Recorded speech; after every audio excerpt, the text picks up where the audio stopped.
E agora nós vamos chamar o pastor Wagner e entregar a ele, que ele vai trazer a palavra, né? Tantas coisas que a gente ouvimos hoje que Deus tem, de alguma forma, falado em todas as mensagens que nós vimos aqui hoje. E o importante de tudo isso é a gente estar com nossos ouvidos atentos. Jesus disse uma coisa, quando ele acabava de falar suas parábolas, ele falou assim, olha, quem tem ouvido, ouça. Isto é, quem está dando atenção, né, o que eu estou falando, vocês estão entendendo o que eu estou falando? Por quê? Porque é necessário. A fé, amados, segundo a Bíblia, ela vem pelo ouvir. Né? Eu vejo tantos teólogos aí desviados, tantas pessoas que estudaram a Bíblia tão fielmente desviados. Não que eu seja contra, que eu sou muito a favor de alguém fazer teologia. Faço questão que alguém faça isso. Mas eu quero dizer que isso não vai te dar fé. A fé é quando você ouve a palavra e você coloca em seu coração, e essa palavra ela vai fortificar a sua vida cristã. Diz a Bíblia que várias pessoas que receberam curas, como a mulher cananeia, como outros mais, é porque eles ouviram falar de Jesus. É interessante isso, né? Eles ouviram falar de Jesus e foram lá clamar ao Senhor e receberam a bênção. Então é muito importante que, quando nós formos nos reunir, a gente fica atento, porque Deus não fala somente pela pregação que vai ser, né, a última parte de uma reunião. Ele fala do início até o final. Então o culto, ele é racional, como diz o apóstolo Paulo. E por ser racional, nós temos que ficar ali ligado, com nossa mente aberta, para receber aquilo que Deus tem falado conosco. E claro que sairemos daqui regozijados. Porque às vezes Deus fala mais, tem casos que às vezes Deus fala conosco em intermédio de testemunhos de algumas oportunidades do que propriamente na pregação da palavra, né? Às vezes acontece isso. É por isso que a gente não pode só esperar o final do culto para Deus falar, para dizer assim, Deus vai falar comigo. Deus fala desde o início. Mas hoje, eu queria... Irmãos, eu vi com várias formas, várias mensagens para pregar hoje aqui, mas, no final da conta, essa aqui não estava nem no script, mas Deus colocou no nosso coração para falar aqui nessa noite, em Jeremias, bem conhecida a passagem, Jeremias capítulo 29. E vamos ler do versículo 11 até o versículo 14. Jeremias, capítulo 29, versículo 11 até o 14.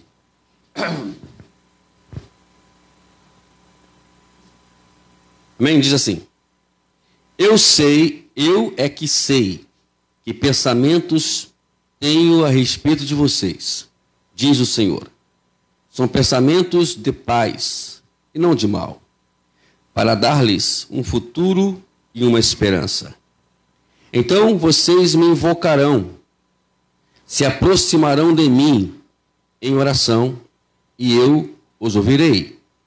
Vocês me buscarão e me acharão quando me buscarem de todo o coração. Serei achado por vocês, diz o Senhor, e farei que mude a sorte de vocês. E os congregarei de todas as nações e de todos os lugares para onde os dispersei, diz o Senhor, e trarei vocês de volta ao lugar de onde os mandei para o exílio. Amém? Essa passagem é interessante, que é uma carta que Ezequiel ele envia para pessoas que estavam presas. Imagine só, amado, você chegar para um presidiário condenado a tantos anos de prisão e dizer assim, olha, o próprio que o conduziu para lá dizer assim, ou de alguma forma semelhante, eu penso coisas boas a respeito de vocês, eu gosto de vocês pra caramba, né? E parece uma coisa louca, né? E Deus manda Ezequiel dizer para eles, olha, diz para eles que eu gosto deles. Eu gosto deles. O cativeiro de Israel era para poder eles entenderem que quem está no controle era Deus e não eles. Desde o início, Israel ele procurava de todas as formas entrar contra a vontade de Deus, contra os princípios de Deus. E eu sempre falo que 70 anos foi uma contabilidade que Deus fez, que a qual permitiu eles ficarem lá em Babilônia, porque Deus fez uma continha de tantos anos que eles roubaram do Senhor, tantos anos que eles não quiseram descansar no Senhor. O descanso, na verdade, significa em você ter um momento de comunhão com Deus, um momento de você estar próximo, maior com Deus. É claro que isso não significa que no seu trabalho você não vai ter isso, vai ter sim. Né? Eu, particularmente, quando dirijo, estou conversando com Deus, quando eu estou trabalhando, estou conversando com Deus, quando eu estou em casa ou em qualquer momento, eu estou conversando, eu estou pensando em Deus, mas existe aquele momento mais especial.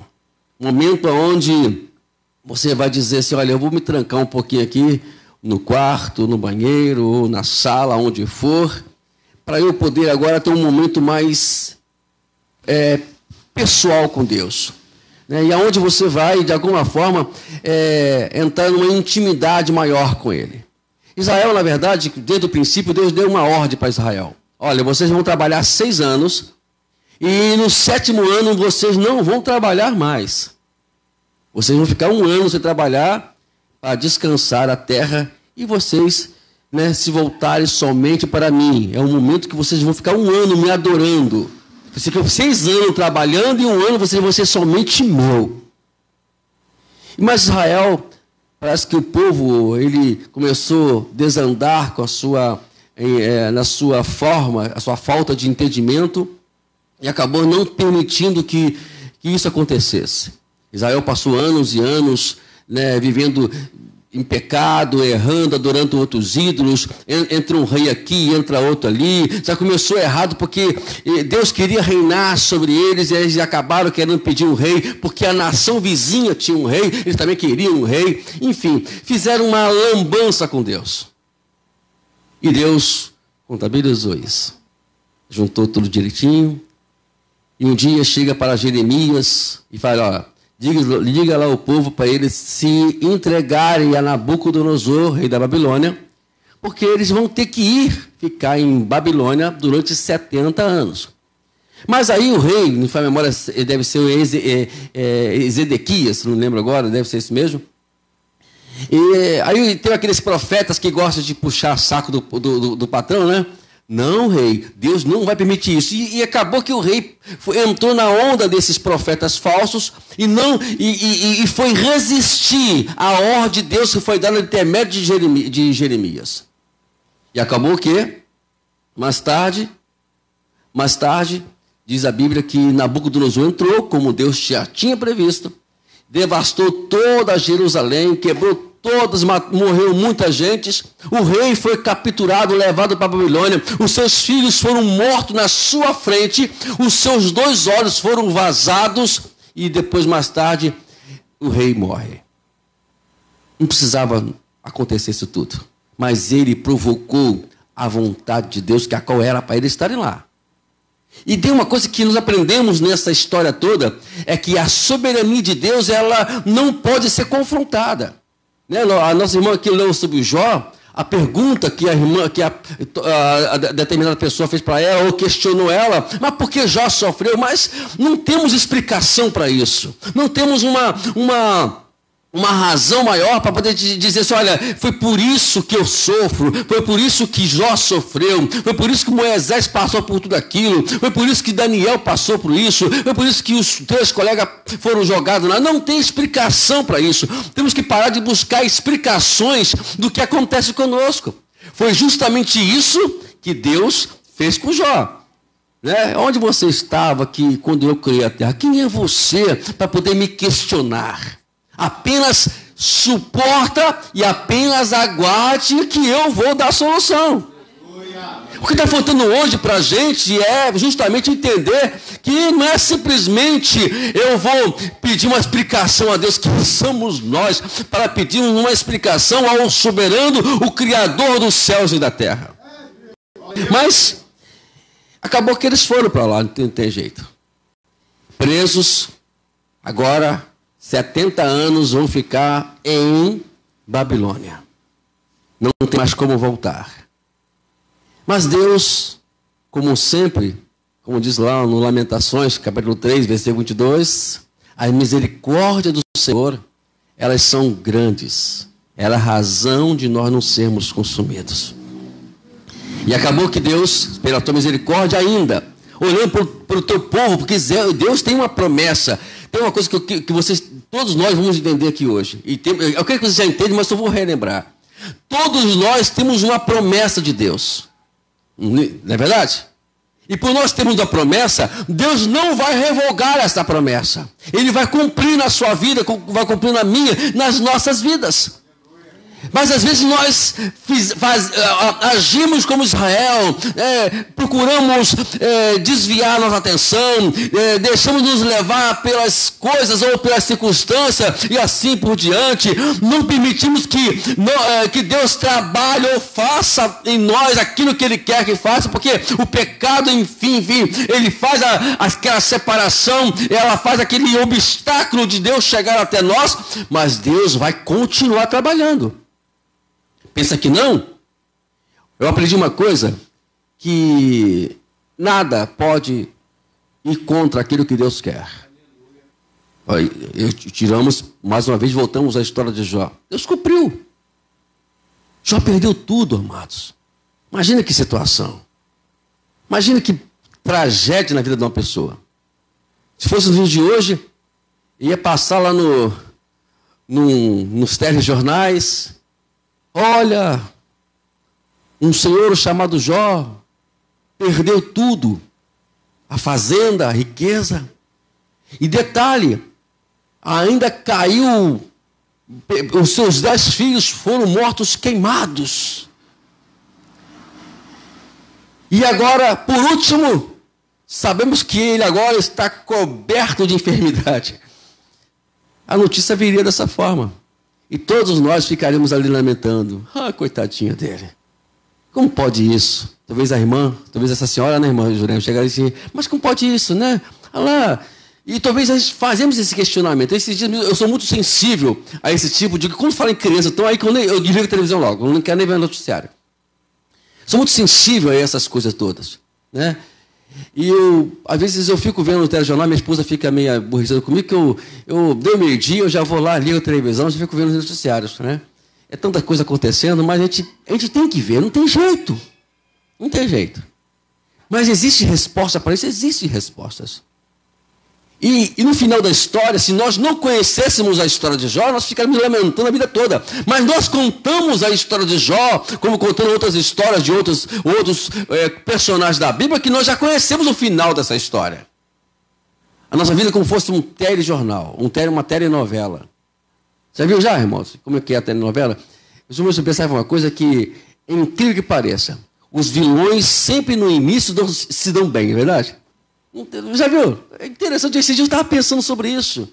Os vilões dão certo, dá tudo certo para o vilão. A gente fica ali vendo aquele negócio, fica com raiva, dá que pegar o ator, né? Coitado do bichinho, não tem nada a ver com isso, só interpretando só, mas quer enganar ele porque ele está ali prejudicando a mocinha ou o mocinho.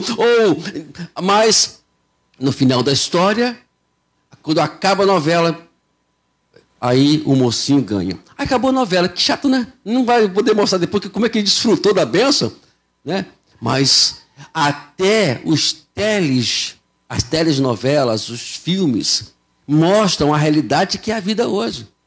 O diabo, enquanto ele pode, ele vai tentar ser o vilão da nossa vida. Ele vai tentar de todas as maneiras possíveis que ele for permitido a ele, a não deixar a gente ser feliz.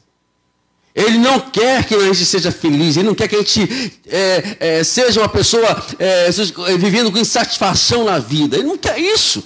Ele vai tentar de todas as maneiras possíveis. Mas creia, meu amado, que a novela da nossa vida vai estar acabando. Como diz o nosso irmão Pedro aqui, Jesus está voltando para buscar a sua igreja. Existem coisas melhores para acontecer conosco no final dos tempos.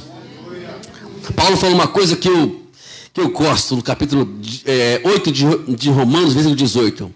Tenho por certo que as aflições do tempo presente não podem ser comparadas com a glória que há de vir. Tem coisa, sabe o que significa isso? Existe coisa melhor para a gente. Em vez de a gente ficar aqui olhando para as mazelas da vida, pelas situações diversas, pelas circunstâncias, ficar como aquele bichinho, aquele desenho antigamente, no tempo eu não no meu tempo, no tempo mais do Bené, que é bem antigo esse desenho, né? Ô céus, ô vida, né? Você lembra disso também, né? Viu muito esse desenho, né? Eu estava nascendo, eu não era nem nascido ainda. O Roberto me colocou medo hoje, né? Um assunto que ele colocou. Não vou falar aqui não, senão vai ficar muito chato, o pessoal está vendo também depois ali. Mas, estão entendendo? A gente fica muito lamentando a nossa vida, esquecendo que existe algo grande que Deus quer nos dar. Então, quando Israel estava talvez pensando assim, olha, estamos aqui nessa situação toda, não ouvimos a verdade, não ouvimos o ensinamento, e agora estamos nessa situação. Aí Deus chega lá com a carta, né? Manda uma carta para eles, olha, eu é que sei os pensamentos que tenho a respeito de vocês, diz o Senhor, são pensamentos de paz e não de mal. Eu não quero o mal de vocês. Tudo que está acontecendo é para o bem de vocês. Tudo que acontece com a gente não é para o nosso mal, não é para nós prejudicarmos, não é para a gente ficar ali lamentando, é para a gente entendermos e buscarmos o propósito real que Deus tem para poder nos dar. Observe só, mas vamos acompanhar aqui direitinho. Aí então, vocês vão entendendo isso, então vocês têm que fazer o quê? Em vez de ficar lamentando, então, você já sabe que eu tenho coisas boas a respeito de vocês, penso coisas boas, não penso coisas más, então vocês têm que fazer o quê? No versículo 13, ou 12, né? Então vocês me invocarão, e se aproximarão de mim em oração, e eu os ouvirei. Eu vou ouvir vocês, não é na bonança, não, é na adversidade mesmo. É lá que Deus quer ouvir a gente. E muitas vezes, amados, pode ser chato eu falar isso, porque você já ouve isso, mas eu vou falar de novo, né? Às vezes Deus permite que, às vezes, entramos numa situação adversa da vida, justamente para a gente lembrar que a gente tem que orar a Deus. Porque oração significa dependência. Só quem ora é quem depende de Deus. Então, na hora que estamos na bonança, geralmente... Isso eu falo geralmente porque é uma verdade, infelizmente dizendo, a gente não ora a Deus como deveríamos orar. Nós não buscamos a Deus com intensidade. Mas quando chega aquele momento, Deus permite, é como desse um beliscão na gente, assim, diz, olha, vocês precisam me buscar, hein? Eu quero ouvir vocês. Eu não estou ouvindo vocês, vocês têm que me buscar. Então, eu estou aqui, pronto para ouvir. Ele acrescenta, e vocês me buscarão, e me acharão quando me buscarem de todo o coração. Não adianta falar, balbuciar. Existe uma oração, amados, que ela não foi falada, mas foi balbuciada, ela foi gemida.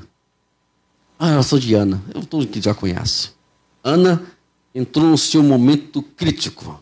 Ela orava, Senhor, eu quero um filho. Senhor, eu quero um filho. Talvez ia na igreja, né? Pastor, você pode orar para Deus me dar um filho? Deus abençoa a tua filha Ana, Senhor. Dá um filho para ela, Senhor. Aí Ana é para casa, e aí vai passando anos, né? Vai passando anos. E Penina perturbando ela. Eu tenho filho, você não tem. Aí vai embora, né? E chegou um momento que Ana disse, Ana entrou no ápice do problema. E ela começou a buscar a Deus, foi lá no templo, buscando, orava. Mas não orava assim como oração comum, ela gemia.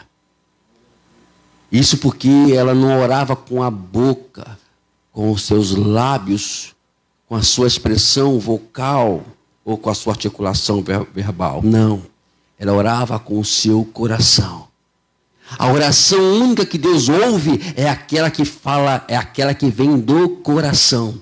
Não adianta fazer pronúncias bonitas. Um dia alguém perguntou, mas eu não sei orar. Mas ninguém precisa saber falar para orar. Eu preciso entender que o meu coração está precisando de algo e eu vou buscar esse algo que está dentro do meu coração e minha alma vai gemer. E quando ela geme, amados, pode contar que aí Deus vai ouvir a sua oração.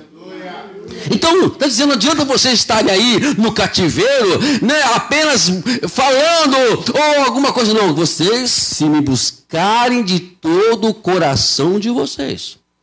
O coração, na verdade, ele é a sede da vontade, das emoções e do pensamento.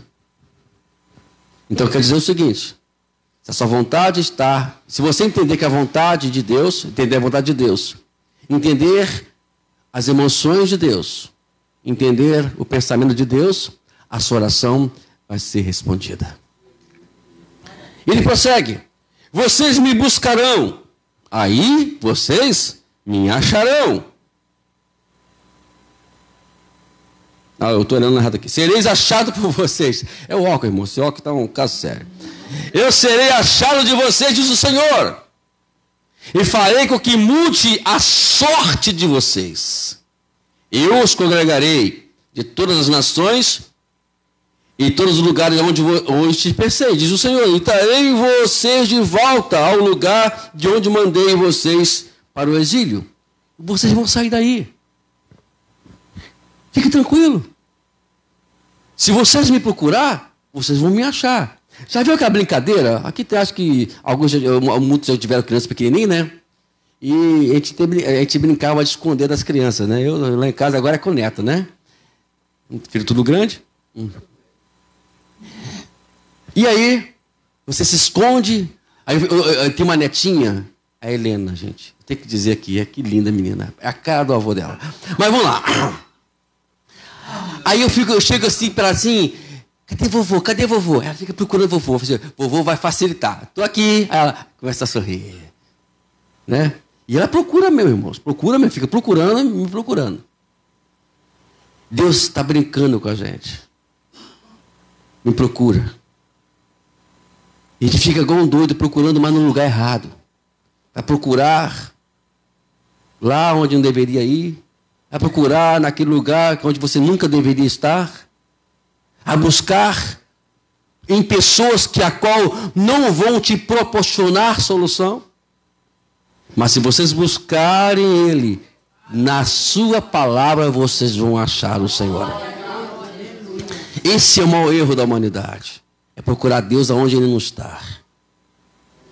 E Deus está bem assim, sabe, à vontade. Eu estou aqui, gente. E diz a Bíblia que aonde Deus está, há fartura de alegria. Isso quer dizer que... Quer dizer, pastor, que eu estou triste, então Deus não está. Moço, não quis dizer isso não, mas na verdade, se você está triste é porque Deus não está no negócio. Mas se você está crendo que Deus está na sua casa, está na sua vida, estampa o teu sorriso. Alegre no Senhor, porque a alegria dele é a nossa força. Não tem nada que possa tirar essa satisfação. Por isso que o capítulo 5, no versículo 3 até parece que 12, parece de Mateus, fala das bem-aventuranças. Você viu já? É só seguir aquele contexto ali. Segue aquele negócio que você vai ver como é que é gostoso você viver com Deus. Primeiramente, entenda que Deus é o Deus que nunca vai deixar vocês na mão. Ele disse, Jesus, antes de ir para o céu, ele falou uma coisa que eu até hoje guardo fielmente em meu coração. Estarei convosco até a consumação do século. Ele está conosco. Basta nós acharmos Ele. Ele disse, vocês vão voltar, gente, para lá. A bênção, a vitória está chegando. Somente faça isso que eu estou falando para vocês. Não desistam. Mesmo que a situação esteja adversa. Quando Jesus estava pronto para ir para o céu, instruindo os discípulos, lá no capítulo 14 de João, ele fala assim, por que vocês estão preocupados? Não turbe o vosso coração. Crede em Deus, crede também em mim. Na casa de meu pai há muita morada. Se não fosse assim, eu não estaria aqui dizendo para vocês. Vou lá preparar lugar para vocês. Fique tranquilo. Tudo está preparado para a gente. Só falta a gente aprender a crer, acreditar. Diz a Bíblia, Paulo dizendo aos Coríntios, na sua segunda carta, capítulo 4, versículo 17, porque essa leve, momentânea tribulação produz peso eterno de glória. Paulo chama isso, sabe de quê? De coisa momentânea. Alguém hoje, estamos aí vivendo hoje um tempinho meio friozinho, né? E aí a gente vê as tempestades. Por exemplo, quando a gente está na estrada, os irmãos que estão motoristas sabem que você não encara a tempestade. Se diz, alguém foi encarar uma tempestade com o meu carro, quase a gente foi para o brejo, né? Não encara, não. Tem que parar o carro. O negócio está feio, para o carro. Irmãos, incrível que pareça, se um ônibus não... Se a gente não bate no ônibus, ou melhor, se o carro não encosta no ônibus, não bateu, não encostou no ônibus, né? A gente hoje não estaria aqui, né? E minha esposa é viúva, coitada. E ainda por cima, viúva e sem o irmão ainda por cima, porque foi com o Edé que estava dirigindo. Ia ficar logo sem irmão, sem marido. Olha que coisa, né? Olha só, tempestade, ela vai passar, não vai? O que tem que fazer? Para o carro. Para tudo. Não fala mais nada. Se falar, vai murmurar. Não olha. Paulo diz ainda no versículo 18, eu falei só 17, não 18 ainda. Não se atente por aquilo que se vê, mas por aquilo que não se vê. Porque aquilo que se vê, elas na verdade são temporais, são coisas momentâneas, não vai te significar nada, vamos dizer assim. Mas as coisas que não se vê, elas são eternas. Esses dias atrás, quando fomos lá na aniversário do pastor Beto, 18 anos. Aí, o irmão Marcos, ele mandou passar pelo arco. Vamos passar pelo arco metropolitano.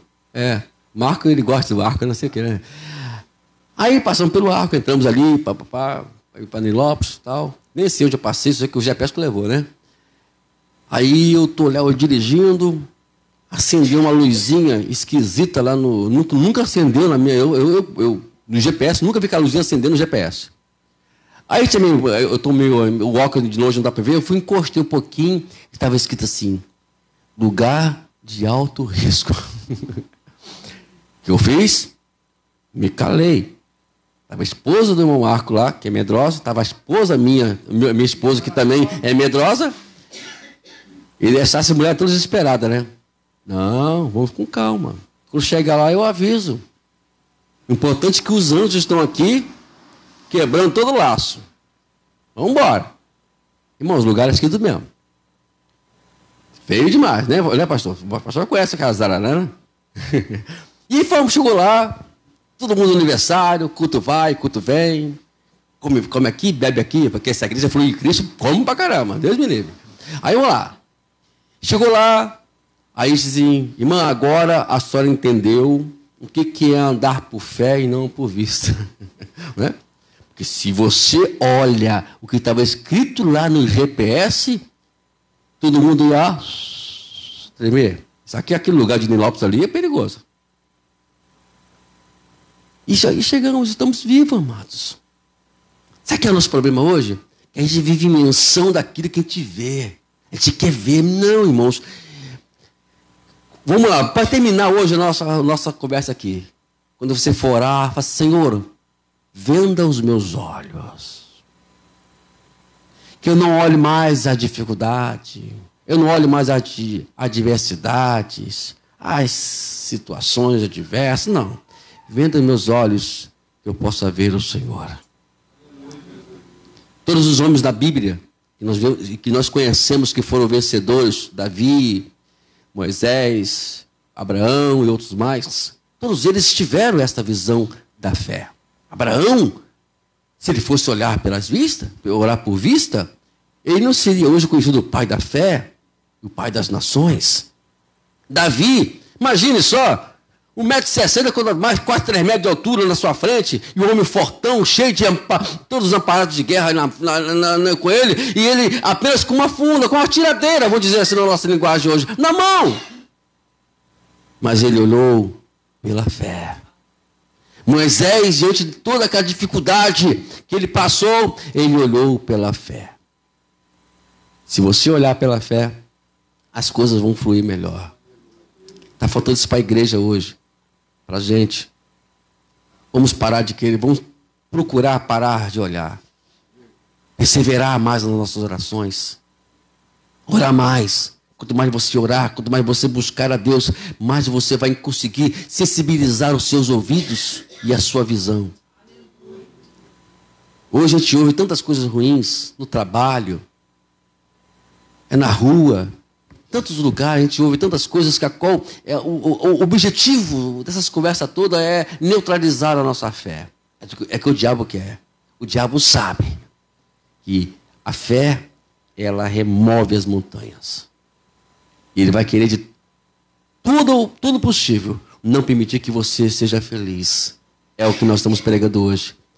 Deus quer que você seja feliz. A felicidade. Eu queria até ler com os irmãos aqui, que eu ainda não sei citar diretamente, eu queria citar essa passagem com muita fidelidade aqui da Escritura. Filipenses, hoje nós falamos sobre isso. Né, pastor Beto e o nosso irmão Marcelo. E essa passagem nos chama atenção grandemente. Olha só um conselho de um homem que viveu uma das maiores mazelas da sua vida. Filipenses capítulo 4, versículo 10 em diante. Olha só. Fiquei muito alegre no Senhor, porque agora uma vez renasceu o cuidado que vocês têm por mim. Na verdade, vocês tinham esse cuidado antes, só que lhes faltava oportunidade. Digo isto não porque esteja necessitado, porque aprendi a viver contente em toda e qualquer situação. Sei o que é passar necessidade, sei também o que é ter em abundância.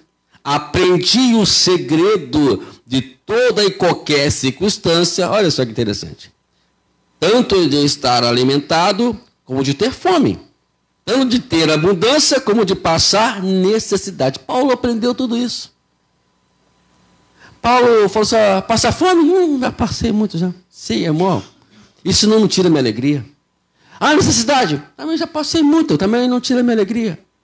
Vou continuando, eu estou feliz, estou contente. Olha aqui, o que diz aqui no versículo 11, aprendi a viver contente em toda situação. Estou feliz. Aí sim, o contexto, a gente lê o versículo sem entender o contexto. Aí por isso que ele fala, posso todas as coisas naquele que me fortalece. Por que ele falou isso? Porque ele aprendeu a viver em qualquer situação sem que tirasse a sua satisfação de viver. E vejamos aqui que Israel é uma lição para todos nós. Eles foram lá, foram abençoados por Deus também em Babilônia. Deus também quer te abençoar. Mesmo que as dificuldades, mesmo que você esteja exilado ou cativo, alguma coisa, Deus quer te abençoar. Tenho certeza que tem muitas coisas para Deus nos dar aí, nesses últimos momentos da nossa vida aí, né? Eu creio que, por mais que a gente tenha... Eu estou com 18 anos de idade, né? Mas eu sei que posso ser que amanhã Jesus volte, né? E o Bené fica assim de bobeira, né? Mas ele é velho, acho que todo mundo é velho igual a ele, né? Cadê, né, irmão, hoje? Por isso que eu gosto da minha mãe, ela sempre está me protegendo. Entendeu? Vamos aproveitar cada momento. Ser feliz com quem está ao seu lado. Né? Para de brigar. Para que brigar, gente? Gente, que besteira. Aqui ficar discutindo coisas desnecessárias da vida. Pega a tua esposa, seja feliz com ela. Né? Pega o teu filho, seja feliz com ele. Eu tenho uma filha que ela é meia turrona, e quando eu vejo que a Catarina é turrona, eu prefiro me calar, né? Sair de perto, né? Para poder não perder a minha alegria de estar próxima dela. A filha também está puxando ela, minha neta fica brigando comigo. Com 6 meses de idade, briga com o vovô dela. Mas também relevo também. Né? E assim vai, viver feliz um com os outros.